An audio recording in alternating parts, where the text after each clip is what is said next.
Well, with obviously the rash of injuries you guys are experiencing, how would you characterize the way the front office is operating right now? Is it kind of weather the storm and hope you just get some healthy bodies back, or are you actively looking for a relatively significant trade or two to improve the club right now? Really, we're exploring all options. I'm pretty much on the phone all day, every day. We got to find the best solutions always. That's really the job of baseball operations as far as the major league focus goes. So, yeah, we're trying to find the best internal options, the best external options, trying to get the most out of the guys that we have. It's really all the above, and that's the way it's always going to be. It's the challenge is obviously with the external. When you're talking to other clubs, it's the motivation, where they're at in terms of motivation and at this time of year. But yeah, we got to cover everything and explore everything we can to get the best team on the field at all times. When you talk about the motivation at this time of year with other clubs, how would you gauge that right now? Do you feel like there are clubs out there that are relatively open to things, maybe more so than you'd expect at this time of year? Yeah, I'd say there's teams that are open. We'll see where that goes. Most teams are always open to talking about something or at least listening, because they want to just gauge what either the current market may be, or whether there's something that's maybe surprising to them, or something that helps them learn some information for down the road. So, people are willing to always talk. It doesn't mean that there's anything that's about to happen or anything like that, but we're exploring, and there are some teams that are more open than others, for sure.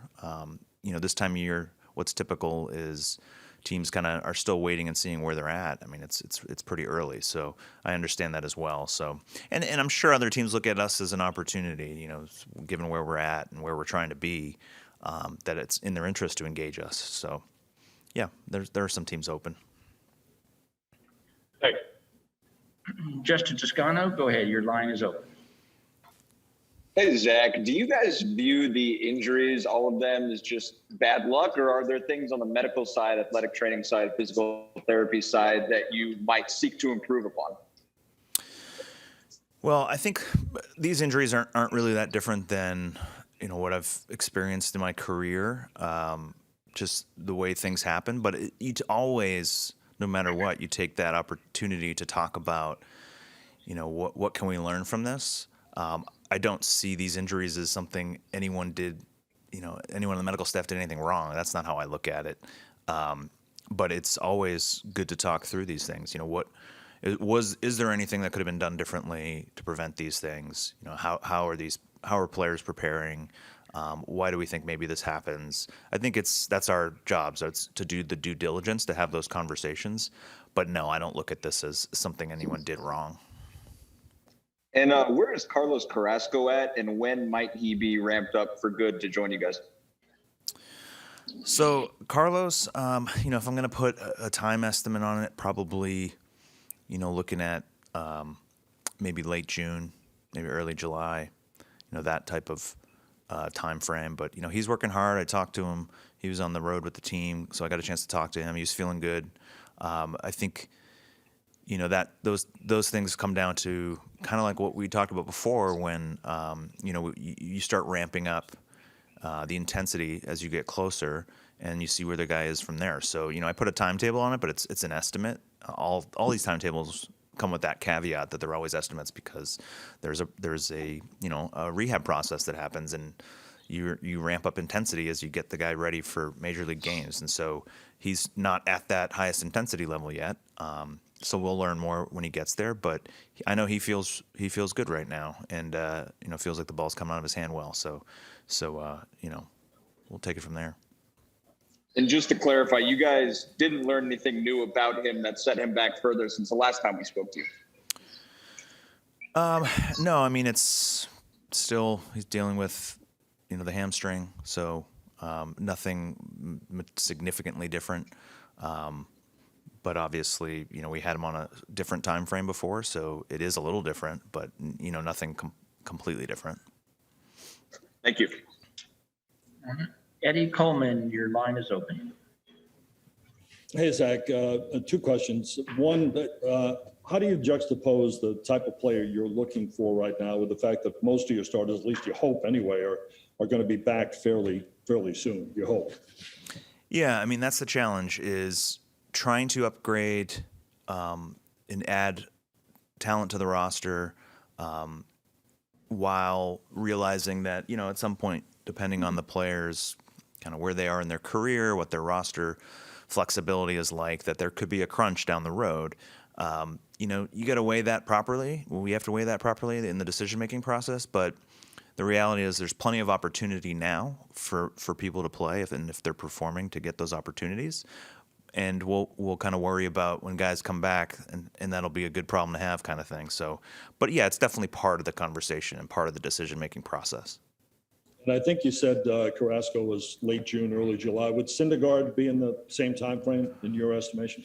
I think Noah, given he's on his rehab assignment and progressing, I'd say he's more mid-June, which has always been pretty consistently what we've been saying. So still on that time frame. Thanks. Tim Britton, your line's open. Hey, Zach, with Carrasco, given that he didn't pitch, competitively in spring training, might he need a fair number of rehab starts before you feel comfortable with him in a major league game? Yeah, I'm not going to put a number on it, but I think that's part of why I'm giving that time frame that I'm giving, is that he's going to need, to that ramp up in intensity, which to me, part of that is pitching in a competitive environment and pushing it before we're, giving him. Slotting him back into the major league rotation. And do you guys have an idea of the severity of the hamstring strains for Conforto and McNeil beyond kind of a week-to-week scenario? Yeah, I mean, I think those guys, they'll be out for a while. They're significant hamstring strains. I know they're working hard to get back, but if I'm putting a time frame on that, we're probably looking at late June. Thank you. Mike Puma, your line's open.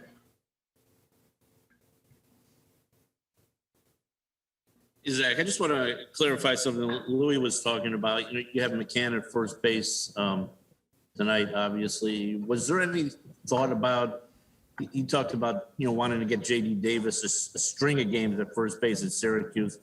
Just given that you have to play McCann at first, was there any thought of bringing Davis here and just kind of letting him do it on the fly? He's not ready to come back yet. So, we don't want to push. With any injury, we always want to take a step back and look at the big picture and make sure, we don't bring a guy back too soon and then we lose him for longer. And so he falls into that category as well, as most guys do. So, for him, kind of hoping there's a return, by the time we hit the road next.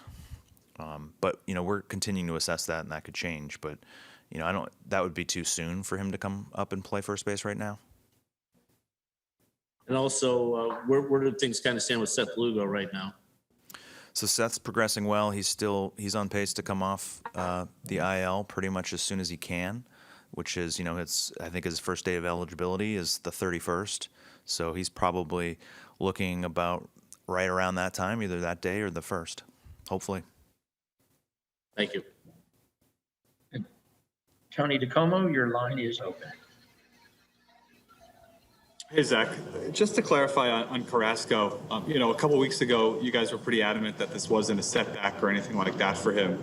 And yet the timeline you're giving is kind of the same 6 weeks that it was way back in March. So just could you maybe put in your own words what it was that changed that for him? Yeah, I mean, I guess probably when I spoke before, the word setback to me implied something more specific that I didn't want to necessarily go, it implies almost a totally new injury type of thing, but in the sense that, so it's kind of semantics a little bit. So obviously when we're backing off, like I said back then, which we've done, that probably falls under setback in a different way, but not one that wasn't a possibility. We knew that was a possibility anyway, and that was kind of the point I was trying to make, which I probably didn't articulate it that clearly, but I think that was really what I was trying to say, is that, we knew that this was a possibility, as it is with anyone when you start ramping up intensity. So it didn't, it could go one of two ways, and it didn't go the way obviously we hoped, but we knew that that was a possibility. So that was why I was framing it that way. But yeah, it's obviously disappointing to him and to us that he couldn't go the other path. I guess just to follow up on that, what is the confidence level then that there won't be necessarily another false start? I know there's always a risk when there's an injury, especially a soft tissue injury, but what is the confidence level that when he does ramp it up this time, he'll be good to go and you won't have to worry about this anymore? I'd say, you always learn things kind of as you go. He's new to the organization. We're new with him and kind of knowing, how players give feedback, because a lot of these things are reliant on player feedback, and I know Carlos cares so much about wanting to contribute, and I think you just kind of learn that you might need to take it a little easier and not push the guy, because he's just going to try and grin and bear it sometimes. So I think that's a big reason why you want to slow things down, is because he's just so excited to contribute and be a part of this, and disappointed that he hasn't been able to be, which I really appreciate that he cares a lot. But it's up to us to make sure, we recognize that we need to take it a little easier with him. Thank you. Next up is Anthony McCarron. Zach, what is the Janeshwi Fargas backstory? How you guys acquired him, what you liked about him, what he's brought so far since he's been up with the big club. Yeah, I mean, he was signed here when I showed up, and I believe he was signed last year as a minor league free agent, maybe. So I don't have a lot of insight into that process when they did it because I wasn't here, but he's been solid. I mean, I hadn't seen him play until spring training, and obviously he's got speed. He can play defense. He shows some pop in his bat, and so he was an interesting guy. There's a lot of different things he can do, and it was an interesting guy to have as depth. So he's really he brings a lot of energy. He's making the most of his opportunity, which is great for him. But yeah, he can help us in several different ways. So it's good to see him get an opportunity and so far make the most of it. Thank you. Dave Lennon, your line's open. Hey, Zach, I know in trying to talk to other teams to maybe get some outside help in, you're looking for obviously the best fit and timing wise. Some of the timetables that you gave seem pretty far away. So I'm just curious, how concerned are you about the sustainability of kind of maybe staying afloat's a radical term, but just to continue to play winning baseball until you can try to get something done? Yeah, obviously from the timetables I put out there are some guys that are on the verge of coming back in the next week or so. Then there's a little bit after that, and there's like multiple waves of guys coming back. So yeah, there's concern. When you build out the depth on your club, and I'm glad that we did invest some dollars in some free agent depth, and we've already we're now relying on some of those guys to be regulars. Some of those guys are hurt as well, so now you're going to another level of depth, and there's only so many layers of depth that you can rely on.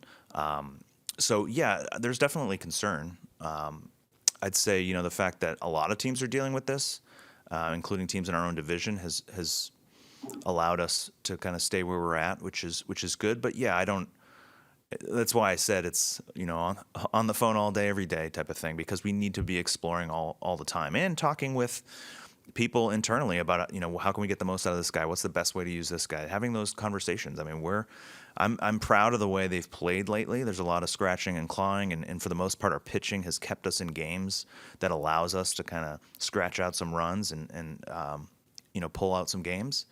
But yeah, it's a hard way to play every day, all these tight games, and sometimes the randomness of baseball is not going to help you in all those games. So definitely I'm aware that adding some additional talent is important, and we're going to try and do that. It's not completely in our control. It takes two parties there to match up, but it's that the effort is definitely being put forth. Thanks, Zach.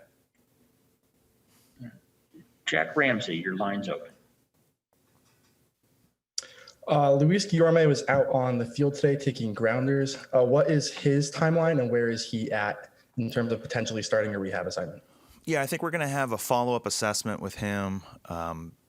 Maybe do some additional imaging on him just to see how the injury is progressing. The hope is that he continues to progress well as he already is, and that he's ready to do a rehab assignment sometime next week.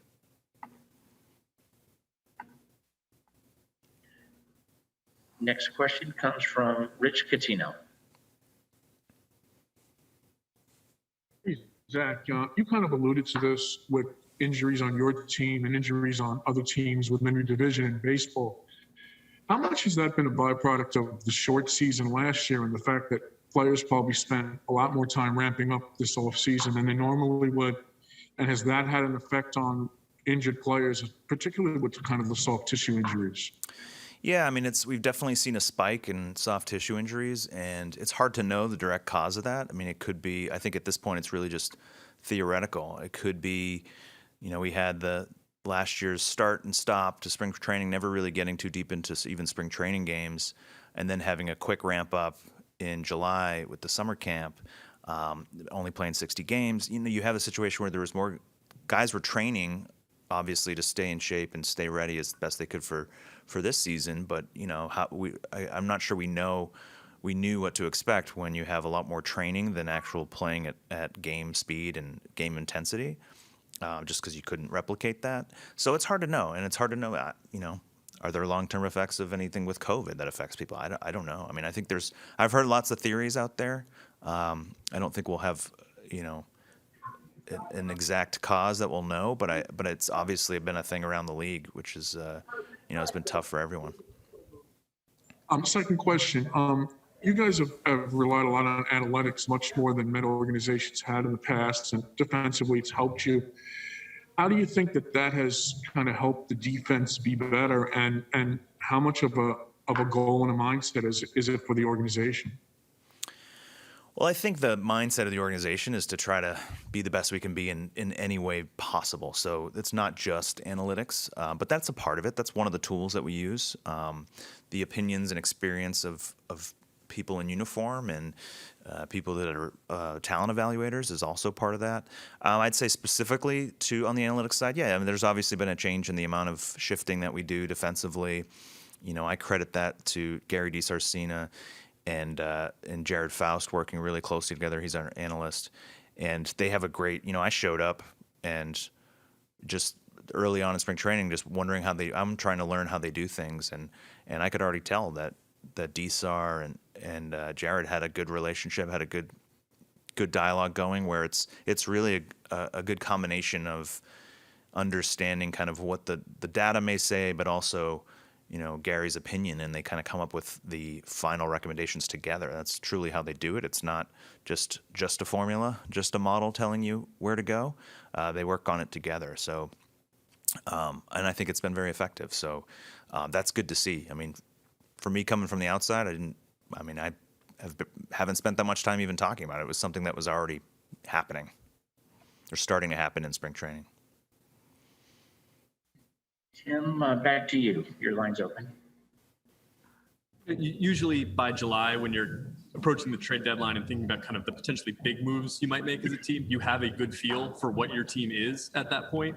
Given the number of injuries you've got, the timeframes you're talking about, do you worry at all that you hit the All-Star break, you don't have that much data to look at of what your team can be at that point?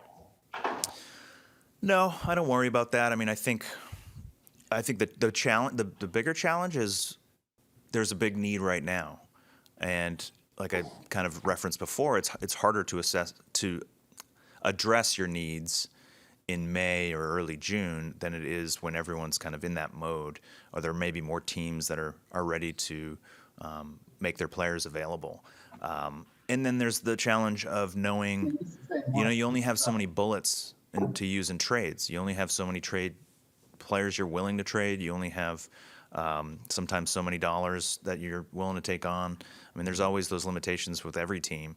And so it's whether you're using those bullets now versus waiting. And, the risk of waiting, given all our injuries, is that it's, we're in a different spot and not where we want to be come the end of July. Thanks. Mike, your line's back open. Zach, I think we asked you about just about all the injured guys. I think the only two that slipped through the cracks are maybe Nimmo and Alonso. Can you just fill us in on them? So Pete, expecting him to be a relatively quick return from his IL placement. If I'm kind of handicapping it, I'd say probably, shooting for next week.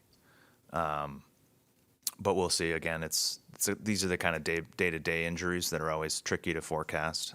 In Brandon's case, I believe Louis talked about the nerve issue, or maybe Brandon did. I'm not sure. I know that was out there, and so that's an issue where you're talking about nerves. It's largely a how can we reduce the pain, because nerves can create sharp pains, which is not ideal when you're hitting. So coming up with strategies that we can alleviate that, because it's just something that's probably going to need some time. And we got to figure out where we can get to a tolerance where he can play. Thank you. Tim Ryder, go ahead. Your line's open. Hey, Zach. Could you talk about the level of concern with Lindor's slow start? Well, I think anytime a player gets off to a start like the way he has, I know the first person that's most concerned is always the player. He's, from what I can tell, he's doing everything he can to try to understand, why he's struggling. He's working with others. I've seen improvements that maybe haven't come out in the results. I thought he had some better swings even yesterday, even though the results weren't necessarily there. A lot of it with him is just kind of getting him to where his mechanics need to be. So he's working with the hitting coaches on that. So I don't have long-term concerns about it, but he's obviously been off to a start that he didn't want to have. And, I know, probably the best example with the Mets here was Carlos Beltran when he signed a large deal at the time, and he really struggled early on and then, came on very strong. I don't have long-term concerns about it. Good. Final question from Sam Schreier. Hey, Zach, just one more injury question for you. Wondering about Yamamoto. I know you guys said yesterday he was having a shoulder issue, and then after the game, Luis said he wasn't quite sure about it. I just wondered if you guys had any update on Yamamoto. Yeah, he's, we got him an MRI today. We're reviewing that. And, obviously we have a roster move hopefully to make tomorrow with Jake. And so, most likely he's going to need some time on the IL. We don't have enough information for me to give a timeline on that. But yeah, that's definitely going to be something he's going to have to add to the IL list. Zach, thank you for the time. Thank you, everybody, for joining. This